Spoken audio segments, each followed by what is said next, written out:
જય શ્રી કૃષ્ણ મિત્રો, સ્વાગત છે તમારું અમારી યુટ્યુબ ચેનલ ચેતન ગોહેલમાં। મિત્રો, આ ચેનલમાં તમને તમામ ધાર્મિક વિડીયો જોવા મળશે, તો આજે જ આપણી આ ચેનલને સબસ્ક્રાઈબ કરો। મિત્રો, દિવાળીના તહેવારોની શરૂઆત થઈ ચૂકી છે, તો આ વિડીયોમાં આપણે જાણીશું ધનતેરસની પૂજા આપણે કેવી રીતે સરળ વિધિથી ઘરે જ કરી શકીએ તેની વાત। તો વિડીયોમાં અંત સુધી જોડાયેલા રહેજો અને જો ચેનલમાં નવા હોય તો ચેનલને અવશ્ય સબસ્ક્રાઈબ કરી દેજો। મિત્રો, ધનતેરસના તહેવારોની વાત કરીએ તો આ દિવસે ધન્વંતરી દેવ અને મા લક્ષ્મીની પૂજા થાય છે, સાથે સાથે કુબેર દેવની પણ પૂજા થાય છે। તો આવો જાણીએ મુહૂર્ત। મિત્રો, ધનતેરસની તિથિ આ વખતે 18 ઓક્ટોબર અને શનિવારના રોજ છે। લક્ષ્મી પૂજન, કુબેર પૂજન અને ધન્વંતરી પૂજનના સમયની વાત કરીએ તો સવારે 8:05 થી 9:32, સાંજે 6:10 થી 7:44, રાત્રે 9:17 થી 10:51 અને રાત્રે 10:51 થી 12:25 સુધી શુભ ચોઘડિયાઓ છે। તો આ સમય દરમિયાન આપણે પૂજા વિધિ કરી શકીએ। તો આવો જાણીએ પૂજા વિધિ। મિત્રો, ઘરમાં પૂજા સ્થાનમાં એક લાલ વસ્ત્ર પાથરી ચોકી બનાવી તેને ગંગાજળથી સર્વપ્રથમ પવિત્ર કરવું। મિત્રો, આ સ્થાન જો મંદિરમાં હોય અથવા તો ઈશાન ખૂણામાં હોય તો ઉત્તમ ગણી શકાય છે। ત્યારબાદ દેવી લક્ષ્મી, ગણેશજી અને મા સરસ્વતીની મૂર્તિની અથવા તો ફોટોગ્રાફની સ્થાપના કરી શકાય છે। ત્યારબાદ તેમને ભોગ લગાવો। ભોગમાં લાપસી, ગોળ, સૂકો મેવો હોય તો પણ ચાલે। ત્યારબાદ દૂધનો ભોગ લગાવી ભોગ પ્રસાદ અર્પણ કરવો જોઈએ। ત્યારબાદ નાગરવેલના પાન લઈ તેનું સ્થાપન કરવું। આપ જોઈ શકો છો એ રીતે બંને બાજુ નાગરવેલના પાન મૂકી તેની સ્થાપના કરો। ત્યારબાદ તેના પર આપ જોઈ શકો છો એ રીતે ચોખા, અક્ષત અને લવિંગ સોપારીનું સ્થાપના કરો। ત્યારબાદ સોપારી અને ત્યારબાદ બીજી સોપારી મૂકી સ્થાપનને પૂર્ણ કરો। મિત્રો, ત્યારબાદ આપ જોઈ શકો તો એ રીતે પૂજા વિધિ આપ કરી શકો છો। સાથે સાથે આપ જળને પણ અર્પણ કરી શકો છો। ત્યારબાદ ત્યાં ચાંદલા કરો। આપ જોઈ શકો છો તાંબાના પાત્રમાં આપણે જળ અર્પણ કરેલું છે। ત્યારબાદ સોપારીને આપ ચાંદલા કરો।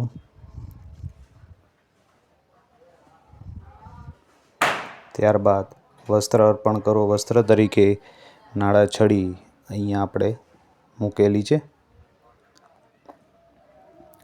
તો આ રીતે ચાંદલા કર્યા બાદ વસ્ત્ર અર્પણ કરવાના છે।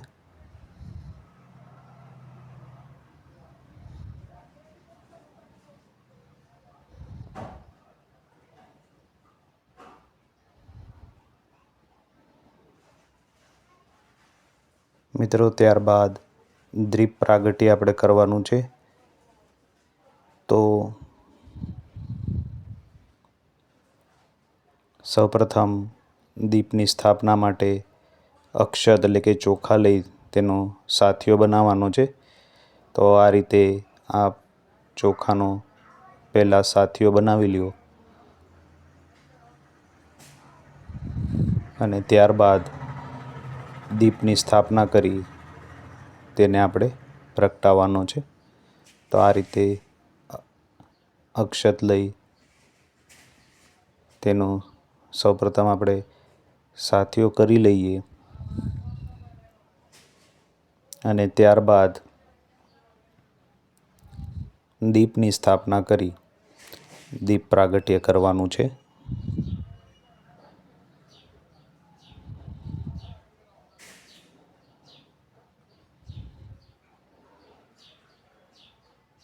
આ રીતે હાથેથી સાથીઓ બનાવી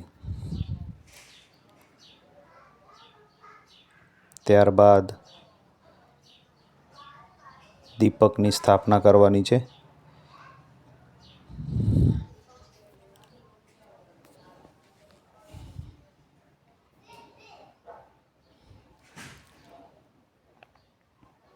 આપ સ્થાપન જોઈ શકો છો કેવી રીતે કરવું।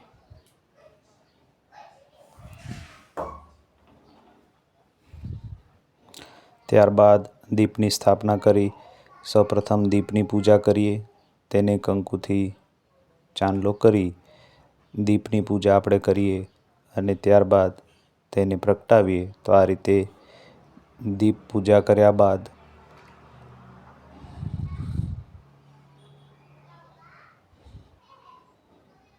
દીપ પ્રાગટ્ય કરીએ.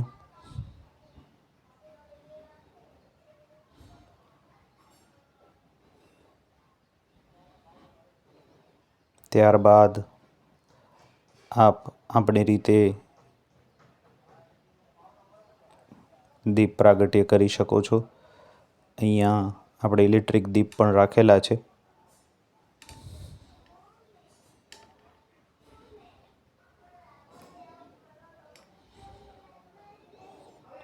ત્યારબાદ આપ જોઈ શકો છો એ રીતે મા લક્ષ્મીની મૂર્તિને પંચામૃતથી સ્નાન કરાવીએ. લક્ષ્મીનારાયણની મૂર્તિ હોય તો ઉત્તમ. ગણપતિજી, લક્ષ્મીનારાયણ, મા સરસ્વતી,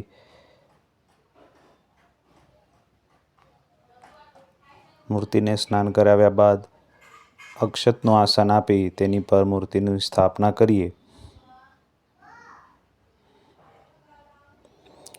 પંચામૃત અથવા દૂધથી સ્નાન કરાવી શકાય છે.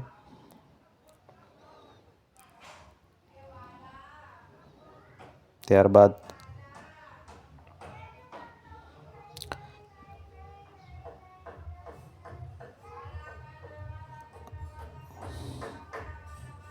ગણપતિજીની સ્થાપના પણ આપણે કરીએ.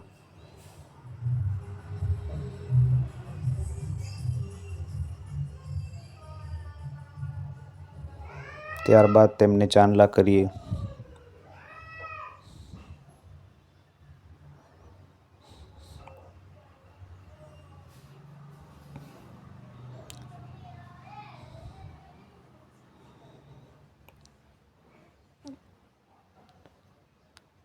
અબીલ ગુલાલથી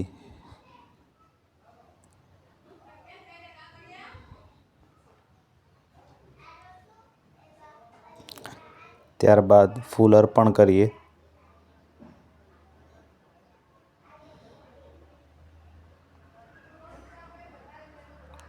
આપણી પાસે જે કોઈ પણ ફૂલ હોય તે આપ ભગવાનને અર્પણ કરી શકો છો. આ રીતે પૂજા કર્યા બાદ ફૂલ અર્પણ કરવા.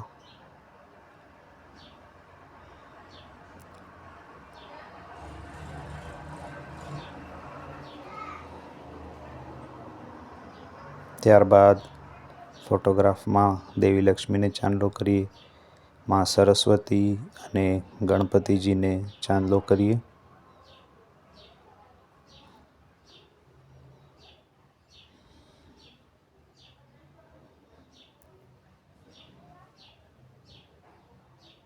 દેવી લક્ષ્મીની કૃપા આપણા પર અપરંપાર બની રહે તેવી માને પ્રાર્થના કરીએ.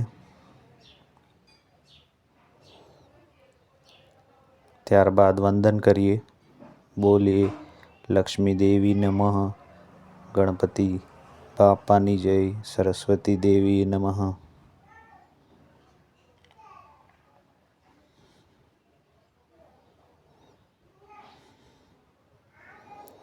ત્યારબાદ સોપારીનું પૂજન કરીએ.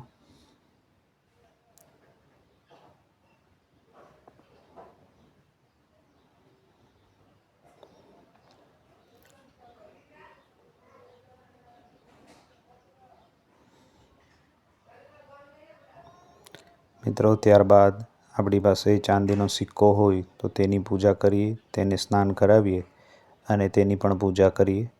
આપણી પાસે જે કોઈ ધન સંપત્તિ હોય એની આપ પૂજા કરી શકો છો અને પૂજામાં રાખી શકો છો. સુવર્ણ, ચાંદી અથવા જે કાંઈ આપની પાસે હોય તે આપ પૂજા સ્થાનમાં મૂકી તેની પૂજા કરી શકો છો.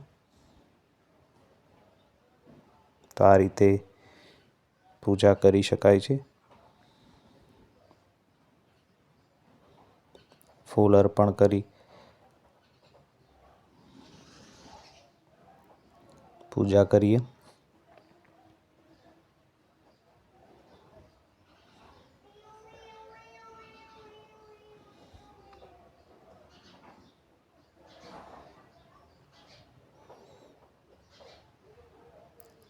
મિત્રો ત્યારબાદ દક્ષિણાનું અર્પણ કરી આપણી પાસે જે ધન સંપત્તિ હોય યથાશક્તિ આપ અર્પણ કરી શકો છો, તેની પણ પૂજા કરી શકો છો.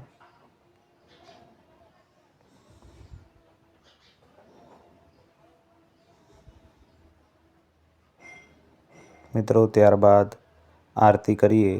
ભાવથી મા લક્ષ્મીની આરતી કરવાની છે અને મનમાં લક્ષ્મીજીની આરતી ગાતા જઈ, આવડતી હોય તો જાતે ગાવી અથવા તો તમે મોબાઈલમાં સાંભળી શકો છો.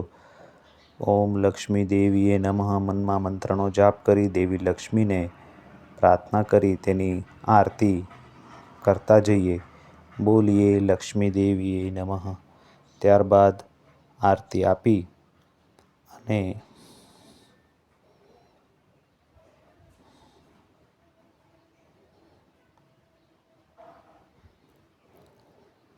બોલીએ લક્ષ્મી નારાયણ દેવની જય, મા સરસ્વતીની જય, શ્રી ગણેશાય નમઃ. તો આ રીતે પૂજા વિધિને આપણે પૂર્ણ કરીએ છીએ. ત્યારબાદ મિત્રો દીપને આપણે પ્રગટાવી એક દીપ રસોડામાં રાખી દઈએ. મિત્રો બીજો દીપ આપણે મંદિરમાં રાખી દઈએ. ત્રીજો દીપ આપણા હોલમાં 4 ચોક ભેગા થતા હોય વચ્ચે આપણે રાખીએ અને ચોથો દીપ એ આપણે તુલસી ક્યારે રાખી દઈએ. તો મિત્રો આ હતી ધનતેરસના દિવસે ઘરે જ કરવાની પૂજા વિધિ. આશા છે કે આપને આ વિડીયો ગમ્યો હશે, આપને ઉપયોગી થશે. વિડીયો ગમ્યો હોય તો કોમેન્ટમાં જય માતાજી, જય શ્રી લક્ષ્મીમાં અવશ્ય લખજો. ફરી મળીશું કોઈ નવા આવા જ ધાર્મિક વિડીયો સાથે. ત્યાં સુધી અમને રજા આપશો. ચેનલમાં નવા હોય તો ચેનલને અવશ્ય સબસ્ક્રાઈબ કરજો. આપ સૌને જય શ્રી કૃષ્ણ.